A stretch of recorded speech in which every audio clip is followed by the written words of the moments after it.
BNP পন্থী একজন একজন সাবেক, বেশি স্পেসিফাই করলে আবার চিনা ফেলবেন, আমি এটা বলতে চাই না, তরুণ একজন খেলোয়াড়, কি খেলোয়াড় সেটাও বললাম না, তিনি বিএনপির সামনে অনেকেই মনে করছেন যে তিনি নিজেও বলে বেড়ান যে তিনি ক্রীড়ামন্ত্রী হবেন, এবং এখন পর্যন্ত মাঠে যে অবস্থান তার, সে ক্রীড়ামন্ত্রী না হইলে মানে বিএনপি যদি ক্ষমতায় আসে এটা হওয়ার চান্স আছে।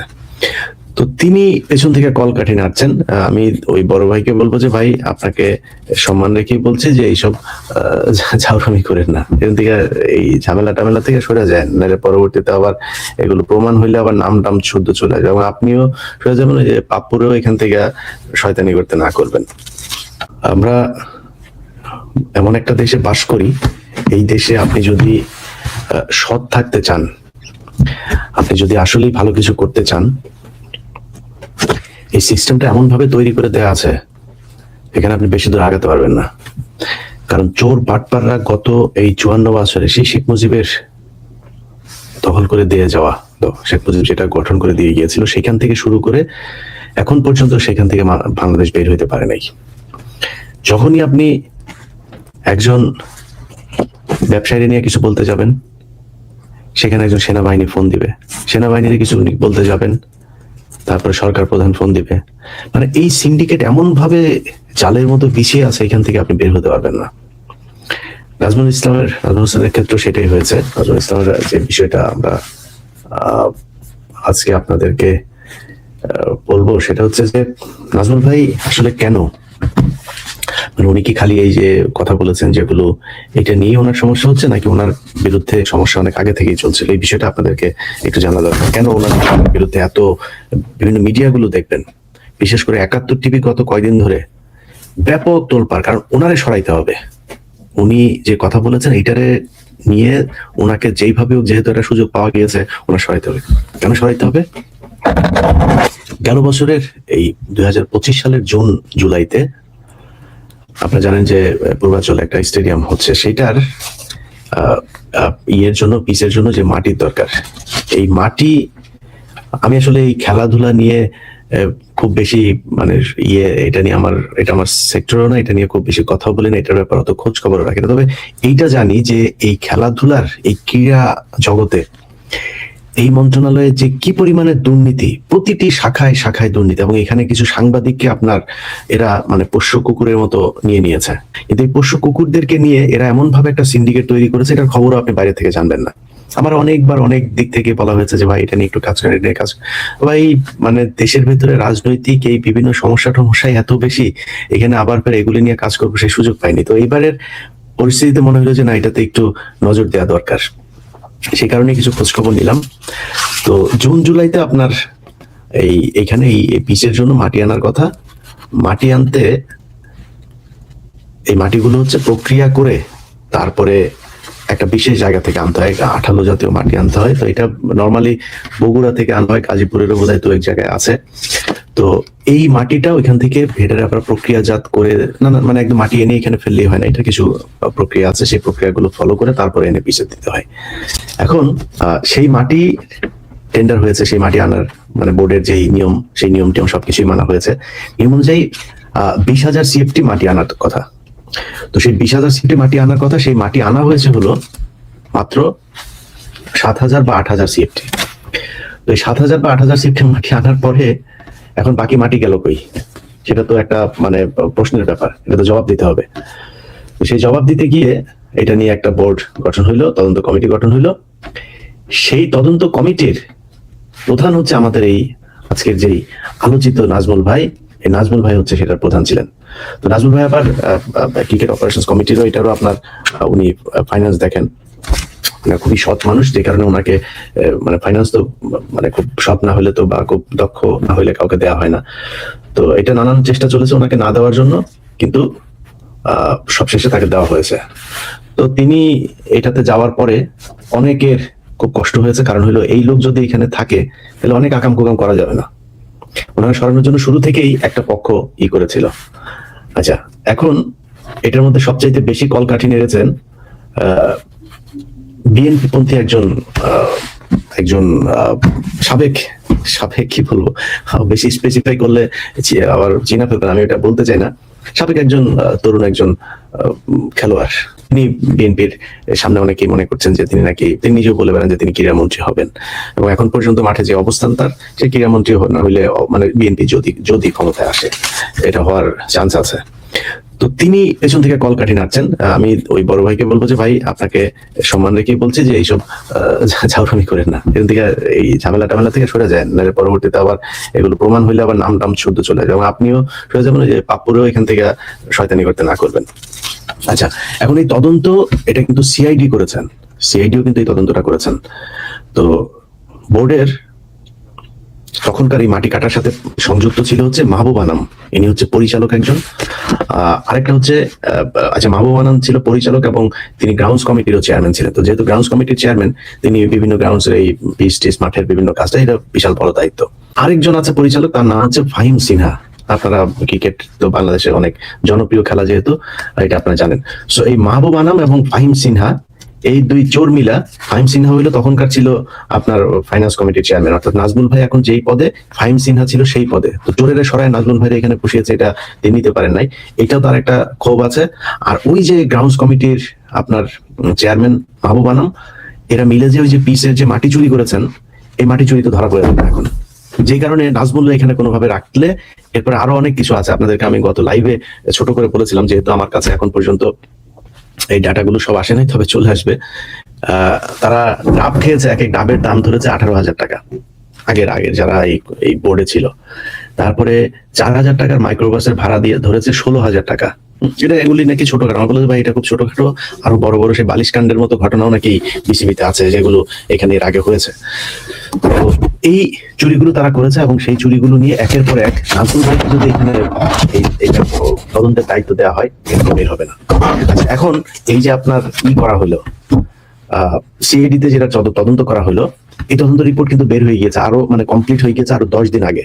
সেই তদন্ত রিপোর্ট করেছেন সিআইডি একজন স্পেশাল এসপি আছেন, এডিশনাল এসপি, ওনার নাম হচ্ছে ডক্টর রুহুল আমিন। তো ডক্টর রুহুল আমিন, ওনার সম্পর্কে আমি যতটুকু জানি, তিনি খুবই সৎ একটা মানুষ, খুবই মানে তিনার পুলিশ ডিপার্টমেন্টে তার প্রচন্ড সুনাম আছেন, এবং এই চুরি ব্যাপারে এগুলো তিনি, আমি যতটুকু তার ব্যাপারে জেনেছি, আমি একদম 100% বলতে পারবো না, বাট আমার জানা মতে তিনি খুব ভালো মানুষ।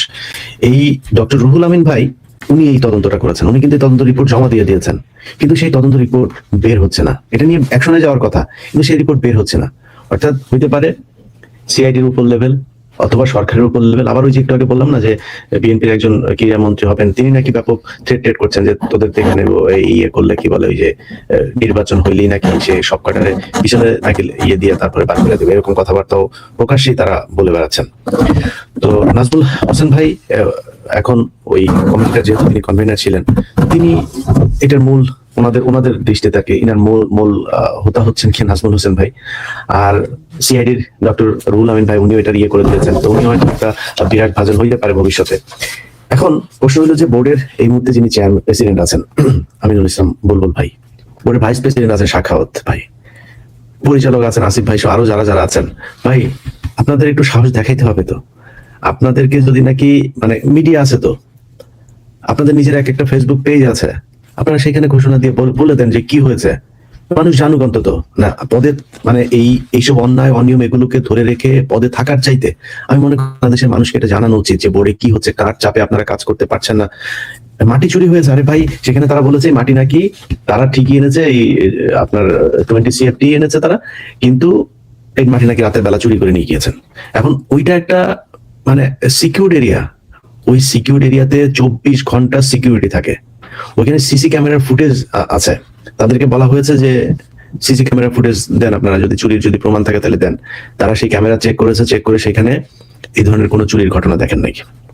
অর্থাৎ সেই মাটিগুলো আনাই হয়েছে। আবার মাটিগুলো আমি কথা বলে আবার জানলাম যে মাটিগুলো রাখা হয়েছে কিভাবে জানেন, মানে এই মাটিগুলো এক জায়গায় রাখার কথা, মাটি এখানে একটু ওইখানে একটু নানান ভাবে ছড়িয়ে ছিটিয়ে এমন ভাবে রাখা হয়েছে যাতে এটা ঠিক মতো কাউন্টও করতে না পারে। তো তারা তো সেটা করেছে, সবশেষে দেখেছে যে এখানে চুরি হয়েছে।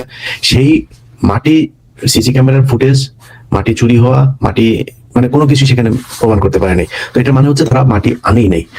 বোর্ডের যে তদন্ত, সিআইডি যে তদন্ত, সেই তদন্ত অনুযায়ী এখানে সর্বোচ্চ 7 থেকে 8 CFT মাটি আনা হয়েছে।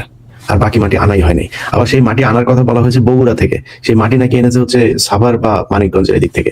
আরে ভাই, পদে পদে দুর্নীতি একদম চারিদিক থেকে পুরো দেশের সবখানে ছড়িয়ে গিয়েছে। তো এখন ধরেন এই যে এটা হয়েছে, এটার পরে তো মানে এটার একটা সলিউশন তো ছিল, তাই না? যদি নাকি বোর্ডের পর এই রিপোর্টার ভিত্তিতে যদি নাকি আপনারা ব্যবস্থা নিতেন, কারা কারা এটার সাথে জড়িত, ব্যবস্থা নিলে তো এই এতদিনে এই চোরগুলো তো জেলে যাওয়ার কথা। এই যে আমি গত 2 দিন আগে সুজনের যে নথিটা দেখিয়েছে, যে সুজন যে চুরিটা করেছে প্রায় 2.5 কোটি টাকার উপরে, 2.5 কোটি টাকা চুরি করলো, তার বিরুদ্ধে ব্যবস্থা নেবেন না? ওদিকে বিডিআর এর কমিশন আপনার রিপোর্ট করে রেখেছে, ব্যবস্থা নাই। আরে ভাই, সমস্যা গুম কমিশনের ওদিকে রিপোর্ট রেডি, কোনো ব্যবস্থা নাই। মানে তার কমিটি করার দরকার ছিল কি আপনাদের? পুরো দেশটা জাস্ট আল্লাহর রাস্তায় চলছে। এখানে যে সমস্যাটা হবে, এই যে বিডিআর কমিশনের যে যারা রিপোর্ট যারা করেছেন, কমিশনের যারা মেম্বার ছিলেন, মেম্বারদের লাইফ তো এখন থ্রেটের ভিতরে। কারণ তারা তো, আপনি এখানে তাহলে ওদের লোকজনের বসাই দিতেন, অসৎ কিছু লোকজন এসে তারপরে করতে, কিন্তু সৎ লোকজন ছিল। তো তারা কি কি করেছে, তারা কাদের কাছে জিজ্ঞাসাবাদ করেছে, এগুলো তো তারা দেখেছে। তো এখন কি হবে? তারা, তাদের বিরুদ্ধে এখন যদি নাকি অ্যাকশনে যায়, তারা যদি এখন তাদের কোনো একটা ক্ষতি করে, এটা আপনি এই সেফটি আপনি কিভাবে দেবেন? তাদেরকে বাঁচাবেন কিভাবে? এগুলো করা হয়নি ভাই। আপনি কমিশনের রিপোর্ট তৈরি রেডি, কমিশনের তদন্ত শেষ, কমিশনের মেয়াদ শেষ, আপনি কমিশনের রিপোর্ট অনুযায়ী কাজ করেন না, তাহলে করলাম আপনাকে? যাই হোক, ক্রিকেট বোর্ডের যেহেতু এটা আপনাদের আলাদা একটা জায়গা, এখানে যদি কেউ আপনাদের এটাতে বাধা দেয়, কেউ যদি আপনাদেরকে কিছু বোঝানোর চেষ্টা করে, আল্লাহর রাস্তায় আপনাদের কাছে অনুরোধ থাকবে, আমাদেরকে জানায়েন আপনাদের নিজেদের ফেসবুক পেজে। ভাই, এই নাজমুল হোসেন ভাই যদি মনে করেন আজকে তাকে তার সব দায়িত্ব থেকে অব্যাহতি দেওয়া হয়েছে, কালকে মনে করেন তাকে পরিচালক থেকে আপনি বাদ দিয়ে দিলেন, কি হয়েছে? সারা জীবন এই দেশের মানুষ, মানে কয়জন বিসিবি ডিরেক্টরকে মানুষ মনে রেখেছে? খুব পরিচিত ক্রিকেটারের বাইরে আমার তো মনে হয় না যে গত আগের টার্মের বোর্ডের কে ডিরেক্টর ছিল, কে কি ছিল, কেউ কারো মনে নেই। একমাত্র প্রেসিডেন্ট ছাড়া কারণে মনে রাখে না। নাজমুল ভাইরে মনে রাখবে সারা জীবন। বিসিবির ডিরেক্টরের নাম শুনলেই মানুষ মনে রাখবে যে নাজমুল হোসেন নামে একজন ছিল।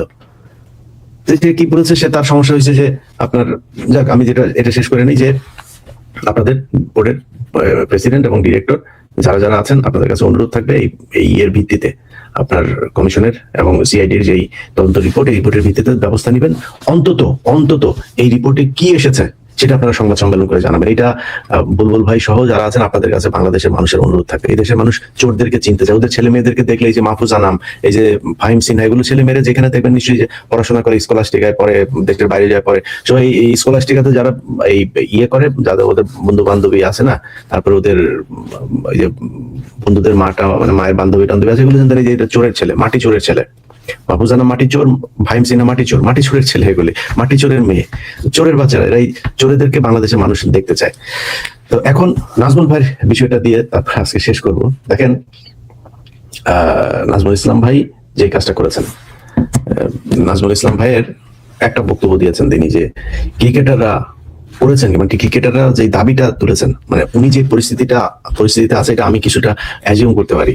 কারণ যখন আপনারা নিয়ে, মানে একাধিক গ্রুপ যখন আপনারা নিয়ে উল্টা পাল্টা বলতে হয়, তখন মাথায় কাজ করে না, তখন কথাবার্তা কিন্তু অসংলগ্ন হয়ে যায়। কারণ ওনারে নিয়ে যে পরিমাণে প্লেয়ার এই যে মিডিয়া গুলো, বিশেষ করে 71 টিভির কালকে একটা দেখলাম, শিরোনাম দেখলাম, ছি সাংবাদিকতা দেখেন, একটা ন্যাশনাল টেলিভিশন, ছি এত কিছুর পরেও পদত্যাগ করলেন না।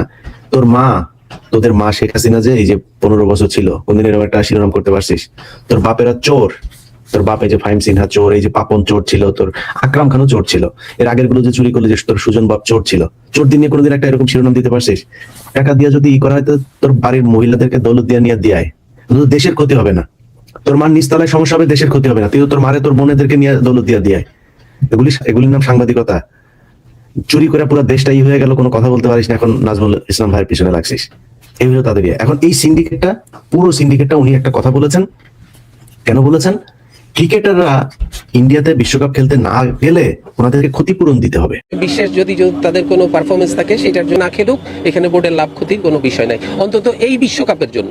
পার্টিসিপেশন ক্ষতিপূরণ দেওয়ার চিন্তা আছে কিনা, যদি ক্রিকেটারদের লস হচ্ছে আপনি বলছেন? কেন ওরা গিয়ে যদি কিছুই না করতে পারে, তাহলে ওদের পিছে আমরা যে এত কোটি কোটি টাকা খরচ করতেছি, আমরা কি ওদের কাছ থেকে ওই টাকা ফেরত চাচ্ছি নাকি? চাচ্ছি? এই প্রশ্নের উত্তর দেন আমাকে। কত মামাবাড়ির আবদার চিন্তা করেন। মানে তোর দেশ তোর না, দেশ খালি বিসিবি, দেশ খালি বাংলাদেশের মানুষের, তোর দেশ না? আচ্ছা, এটার প্রেক্ষিতে গতকালকে আমি খুব অবাক হয়ে শুনলাম, এই যে মেহেদী হাসান মিরাজ, এর আমার খুব পছন্দের প্লেয়ার একটা, এই লোক কি বলে যে আমরা, মানুষ আমাদেরকে গালি দেয়, আমরা তারপরেও তাদের সাথে সেলফি তুলি না, গালি কি তোমার খামাখা দেয়? আপনি জানেন এত পরিমাণে আমরা গালি খেয়েছি, তারপরে তো দর্শকের সাথে আমরা ছবি তুলি। আমরা তো বলতে পারতাম যে না আমরা ছবি তুলবো না ভাই, কারোর সাথেই তুলবো না, আমরা তো বলতে পারতাম। আমরা তো গালি খাচ্ছি, স্টিল গালি দিচ্ছে, আমরা কিন্তু সেটা কখনোই করি না। দর্শক আসলে ঠিকই জড়াই ধরে ছবি তুলি। একজন পড়লে আরো পরের 5 জন মনে হয় লাইন ধরছে উইকেট দেওয়ার জন্য। এমনিতে আফগানিস্তানের সাথে তুমি মিয়া হোয়াইট ওয়াশ হও, তোমার এমনি গালি দেয়। তুমি ধারাবাহিক ভাবে বাংলাদেশের ক্রিকেট, হ্যাঁ বাংলাদেশের ক্রিকেট আমি এটা স্বীকার করি যে বাংলাদেশের যে কোনো সেক্টরের চাইতে ক্রিকেট অনেক ভালো করেছে, কিন্তু তোমার পিছনে যে পরিমাণে মানে তেল দেওয়া হয়, এই পরিমাণে তেল, বেতন, খরচ, সুযোগ সুবিধা বাংলাদেশের কোন সেক্টরের কাদেরকে দেওয়া হয়? উনি বলে কি উনি এতই করেও মানুষের সাথে সেলফি তুলতে বলছে কে? সেলফি আমরা তুলি না, আমরা জানি না, আমাদের সাথে মানুষ সেলফি তুলতে আসে না। তো সেলফি তুলতে আসে এটা কি তোমার পয়সা নেই নাকি? পয়সা চায়? তোমার ভালোবাসা দিয়ে একটা মানুষ সেলফি তুলতে চায়, কোটা দিয়ে দিচ্ছে, সে বলেছে তার সেলফি তুলতে আসে, সে সেলফি তোমার সেলফি তুলে ভাই বাংলাদেশের মানুষ মেহেদী হাসান মিরাজের দেখলে পিছন দিয়ে একটা দিয়ে দিয়েন, হ্যাঁ, তো ওর সাথে সেলফি তুলতে চায় না। আরেকটা কথা বলেছেন, উনি বাংলাদেশ সরকারকে ট্যাক্স দেন, সরকার ওনারে দেয় না কিছু। মানে বাংলাদেশের যে আমরা বলেছি না যে বাংলাদেশের মানুষের ট্যাক্সের টাকায় চলেন, ওনার জবাব দিয়েছেন উনি নাকি বাংলাদেশকে উল্টো ট্যাক্স, আর উনি টাকা পান হলো আইসিসি, এই আইসিসি থেকে টাকা পান, বাংলাদেশ সরকারকে উনি দেয়, আর স্পন্সর থেকে টাকা পান, আর উনি বাংলাদেশ সরকারকে ট্যাক্স দেন।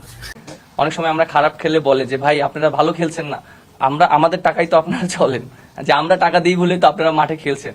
জিনিসটা আসলে এরকম না। আমরা যে টাকাটা আর্ন করি ম্যাক্সিমাম আইসিসি এবং স্পন্সর থেকে টাকাটা কিন্তু আসে। এবং আরেকটা ইস্যু নিয়ে কথা বলতে চাই যে প্রত্যেকটা মানুষের জানা উচিত যে আমরা যে আর্ন করি আমরা কিন্তু আমরা মনে হয় বেশি ট্যাক্স দেই। হ্যাঁ, আমরা 25 থেকে 30% ট্যাক্স দিই। দ্যাট মিনস আমরা কিন্তু সরকারকে কিন্তু টাকা দেই।